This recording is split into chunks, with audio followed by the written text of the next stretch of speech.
I think a lot of things sound much nicer when it's in Italian, right? Exactly. Just get up and to travel all by myself.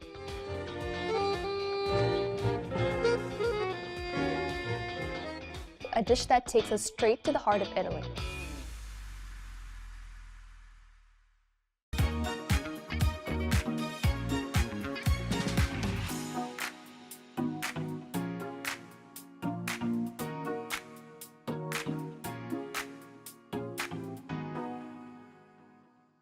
Hello, and welcome to a new exciting episode of Film and Flavor, where cooking meets movies in a very tasty way. I'm Zain Hassan. Good evening, everyone. I'm Ahmed Zayani. If someone asked what image comes to mind with the words Italian food, you would likely picture a bowl of spaghetti and tomato sauce, the most famous Italian recipe, spaghetti al pomodoro. True, Ahmed. Today, we have this truly special dish on the menu, the spaghetti al pomodoro, a dish that takes us straight to the heart of Italy. Inspired by the 2010 romantic drama film Eat, Pray, Love, the screenwriter Jennifer Salt adapted Gilbert's best-selling book of the same name with director Ryan Murphy, who co-wrote and directed the film. Now, Zain, I was speaking to a couple of colleagues at work, and one of them just happens to be returning from vacation in Italy. And he mentions that, while we do enjoy very decadent pastas here, like a mix of different sauces, cheeses, all these different proteins that we add on top of them. But that doesn't seem to be the case in Italy, where if you order something like this, you would be frowned upon. That is true, actually. In my trip to Italy, I've realized, and I've noticed this a lot in many different Italian restaurants, that the spaghettis and any kind of Italian dish that they serve in their country, which is Italy, is very different from the Italian dishes that we get served here in Bahrain, or any other country for the matter. Italians like to keep their dishes simple, but filled with flavor. Mm-hmm. Well, that's actually pretty interesting, because you wouldn't get that many, a different flavor palette, if you would say that. Exactly, yeah. But because they're so focused on each ingredient, the burst of flavor that you get is quite substantial in comparison, right? Exactly. I mean, the tomato sauce itself, the ones that they use, it's just very, it's fresh tomato sauce. They homemade, they make everything themselves, and everything is so original because that's just how Italians. So it's all from scratch. Yeah, so I completely understand why Julia Roberts or Liz Gilbert would choose spaghetti pomodoro as her way of trying to experience a new food flavor, you know? Absolutely, and I think the fact that it's so different from what she's used to does help in her pilgrimage of rediscovering herself. Because, I mean, if she just tasted any pasta, it wouldn't have the same impact. But the moment that those strands of spaghetti hit her tongue, the look on her face of absolute jubilation just tells you a story by itself. It does. The look on her face just explains to you how powerful Italian food can be, or just food in general, if I'm being honest. Oh, totally, totally. And I think this film was impactful enough, like the way she reacts to the different foods she tastes in Italy, that for a lot of people, it became a source of inspiration to plan their own trips to Italy, right? Yes, it's a source of inspiration to plan their own trips, not just to Italy, but as a part of their self-discovery journey, I'd say. When I watched the film, it truly inspired me to just get up and to travel all by myself. Even though I'm not that kind of a person, I like traveling in groups, but it was cool to see that kind of concept. You know, a woman traveling alone, experiencing things for the first time in her life is inspiring. Oh, absolutely. In many ways. I think you discover a lot about yourself when you do venture into the world by yourself. Because usually if you're in a group setting, you do have someone else to rely on. Yes. But when you're yourself, at that situation, you're the most exposed. And I think that's what Julia Roberts' character learns throughout this journey. Like the whole phase of eat, pray, and love. It's a natural progression of how you would be able to rediscover yourself and stand on your own 2 feet, being independent in that sense. Exactly. It is the cycle of life, I'd say. You know, I mean, these are eating and praying and loving are all just like our day-to-day lives. We all pray, we all eat, we all love, but there are also different ways in which we can experience those things. There are many different ways of eating, many different ways of loving. So it was a really cool concept to delve into.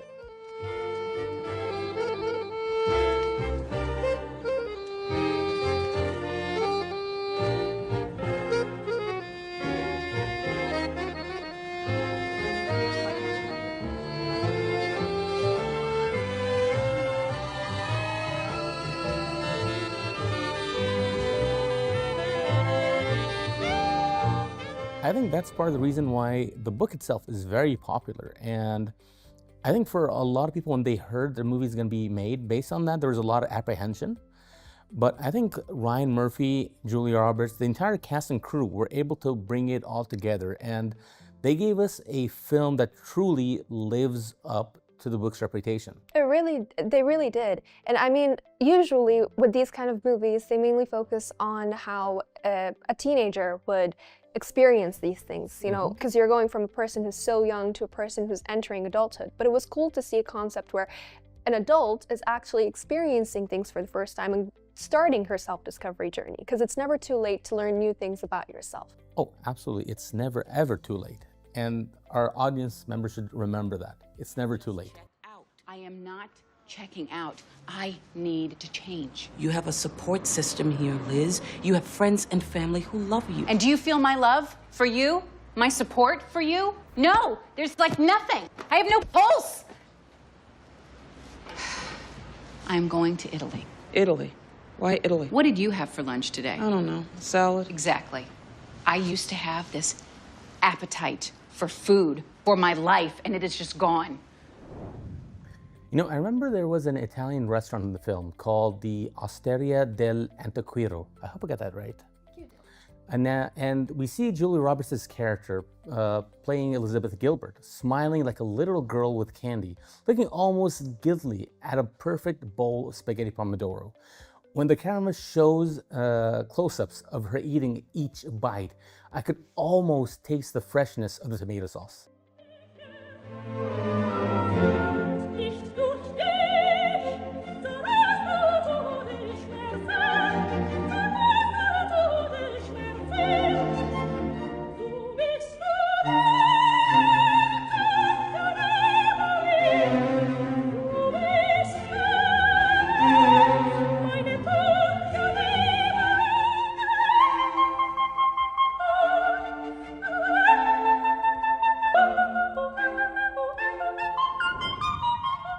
Rome could not have better publicity for its cuisine, which I'm sure that is the best in the world in terms of flavor, health, authenticity, and ambiance. Julia Roberts did a great demonstration. Tourists go to Italy to taste the food they ate in the film. Spaghetti pomodoro, pasta carbonara, pizza from Naples, and dishes typical of Rome's Lazio region. This is a great experience. Actually, the filming locations of the film included New York City, Rome, and Naples, as well as Delhi and Puri in India. It also included Ubud and Padang Beach in Bali. I think the variety of filming locations made Eat, Pray, Love ultimately charming and inspirational.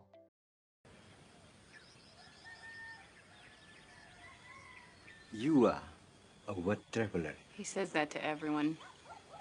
Already make your money. You don't have young man ambition. He's good. You have 3 children. 2, that's a colors. And you have divorce. Very difficult. You love her very much. You haven't healed that wound. Now you are scared to open your heart. You are afraid hurt will happen to you again. Gilbert's first stop was Rome, where people love their food. That's the eating part of the movie. She finds spirituality in India and love in Indonesia. Now, let us see how Chef Ali Yusuf will take us to the heart of Italy to enjoy spaghetti al pomodoro.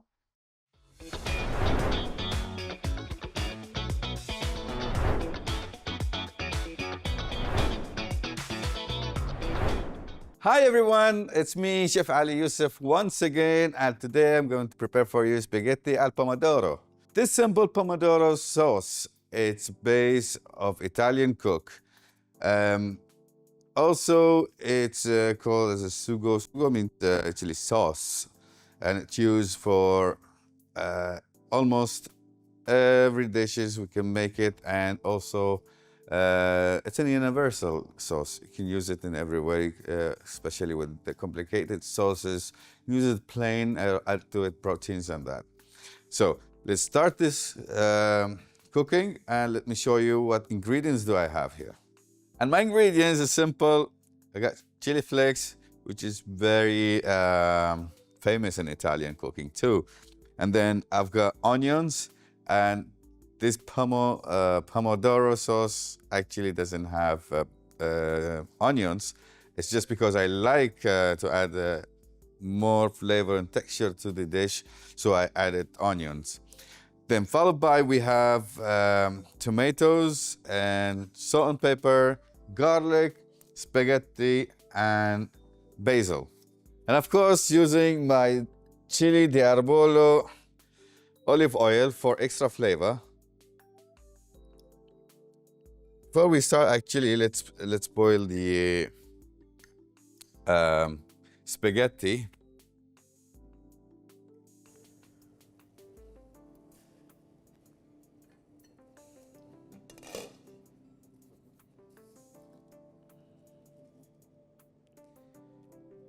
Then do it slowly so it won't break, because when it's hot, it gets soft.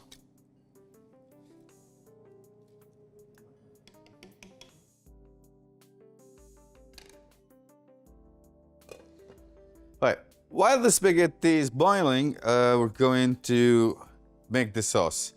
So we're going to start with onions. I don't want to put a lot, just a little bit of onions. And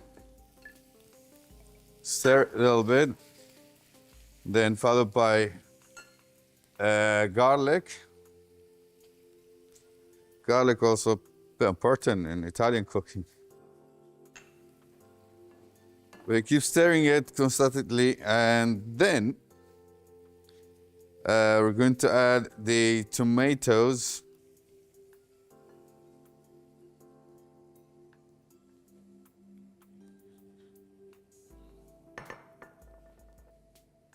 Then followed by, we're going to add a little bit of salt and pepper, just for taste.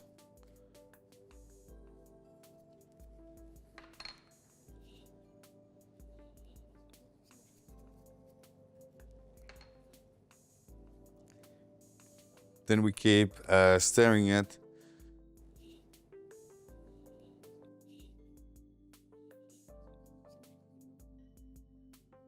Now, keep stirring it until your tomatoes are fully cooked. If you want to add chili, it's also an optional.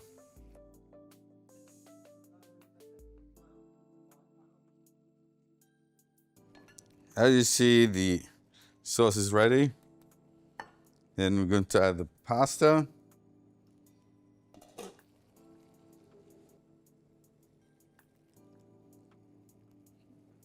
You can strain it on different ways, but this is my way.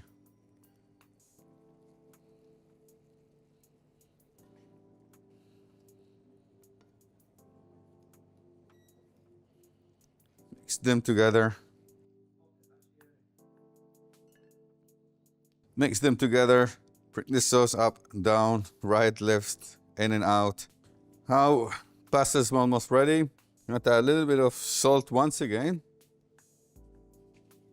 Then ready to plate it.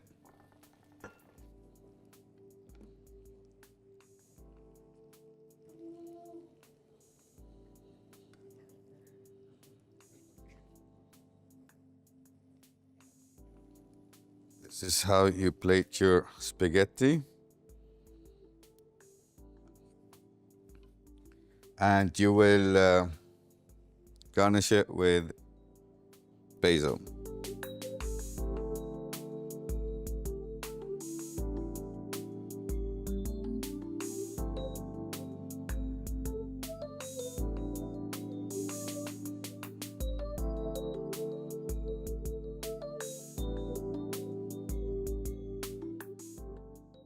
And here we have the very traditional Italian spaghetti al pomodoro, as in eat, pray, love, in our kitchen with little magic.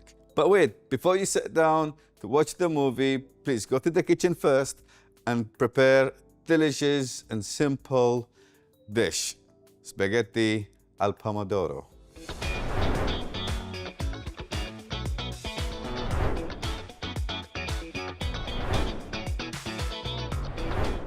Welcome back. Thank you so much, Chef Ali Yusuf. This looks absolutely delicious. Did you guys know that pomodoro is the Italian word for tomato, but it just sounds so much nicer in Italian? You know, a lot of words do sound nicer in Italian, right? They do. They sound fancier. They sound elegant, right? I mean, Yeah. who wants to say tomato and can say pomodoro? Pomodoro. It just sounds more appetizing as well, right? Has this elegance to it. Absolutely. Elegance is something that we're not going to have right now, right? Yeah, sure. Because what we learned in this program is that you and I are not the best pasta eaters, are we? We are not, no, especially me. But let's just dig in and see how this one goes. Let me see your technique. Okay, you're getting better. Yeah, a bit. All right, that's good. Baby steps. All right. You want to go ahead first? Sure, why not? And I started realizing that, you know, it is Italy's most famous dish, I'd say. So it was cool to see a perspective where even though she's trying something that she's already tried before, it's nice to try it from the place that it was originally made, right? So, which is Italy, its home place. But I think you mentioned this before as well, that she's on a journey of self-discovery, and this is like what everyone else would, like even picky eaters would prefer eating spaghetti over anything else, since it's just basic ingredients. I thought it was actually a bit odd that she would go for spaghetti, because, you know, if you're going on a journey of self-discovery, why not try something new, something you've never tasted before, or it's just going to be a new experience for you to look back on. I would say it has a lot to do with the familiarity of it. Yes, she's trying to experience new things, but especially since this is the first leg of her trip, something familiar will help ease that her walking into that new life, down that new road. And spaghetti pomodoro does sound familiar enough to, let's say, spaghetti meatball, for example, that it opened her the option for her palate later on when she eats different things, like the various pastas that she experienced, the pizzas and whatnot. Is it basic? Absolutely, but it's also delicious, and the way it's done is still very different than what she would have experienced in Manhattan. For sure. It has this sort of authenticity to it, especially because it's at its home place. And I mean, eating it right now, I completely understand why she would pick it. You know? What do you think of the pasta? It is absolutely delicious. It is a bit spicy though. I do apologize for that. I did speak to Chef Ali off camera and asked him to just give it a little bit of a kick. Of course you did. But you know what, we'll let it slide this time. It's a drop kick, but still, it's delicious. Yeah, it is very delicious. It's very buttery. It's just like this explosion of flavors in your mouth. The tomatoes are very different than what I'm used to, because I think most places would probably serve tomatoes straight out of a can. Yeah, this is like freshly juiced. You can taste the freshness here, right? And even the pastas are cooked perfectly. Yeah. It's not too harsh, not too rigid, just perfect. Perfect amount of. And I think that's something that a lot of people underestimate, how to cook pasta well. Yeah, it is a very hard thing to do. You know, there is like this perfect like flour to egg to water ratio. Wait, do they add water in pasta? I'm gonna embarrass myself to say maybe. I don't think they do. I got that. I'm mistaken. Anyways, there's like this perfect ratio that goes into actually making the perfect pasta. So I applaud Chef Ali for like mastering the art of the perfect pasta. I mean, he hasn't disappointed us yet, right? Not yet. And I'm waiting for that day. Yeah. Take like a big spoonful of his food and say, it's not for me. But he hasn't yet. And honestly, the longer the season goes, the less I believe in that. Yeah, I don't think he'll disappoint us anytime soon. It's all good. It's all good.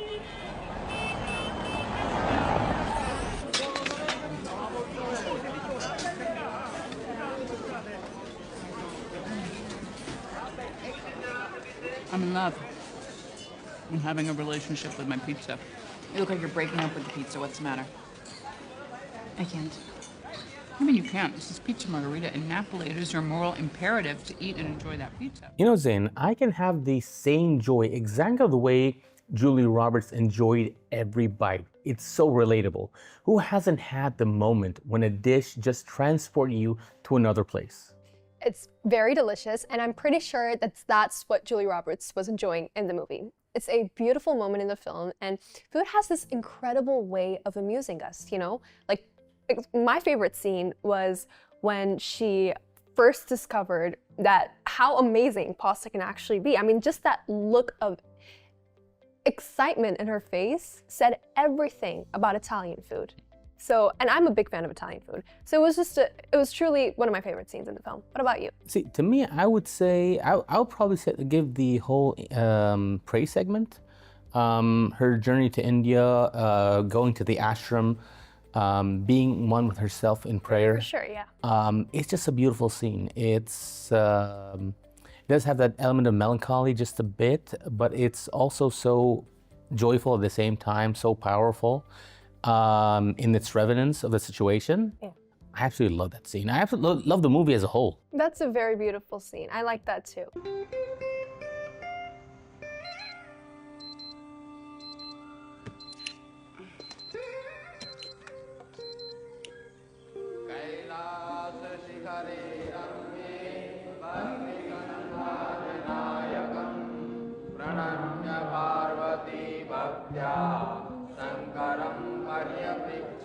The Guru Gita is an ancient text, 100. I also love the cinematography. I mean, the way the camera lingers on the food, the preparation, it almost makes you want to jump right into the screen and taste it for yourselves.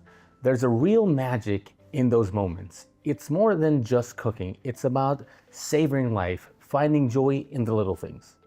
The way the film ties the joy of food into Liz's journey of self-discovery is so powerful, and I think that's one of the reasons the film resonated with so many people. And when she tastes that pasta, it's not just about the food. It's like she's realizing something about herself too. So, that being said, thank you so much for watching us, and of course, a huge thanks to Chef Ali Yusuf for this incredible Italian dish. Yes, thank you once again to Chef Ali Yusuf. We hope that you've enjoyed this culinary trip to Italy. And remember, whether it's food or film, it's all about savoring the experience. See you next time.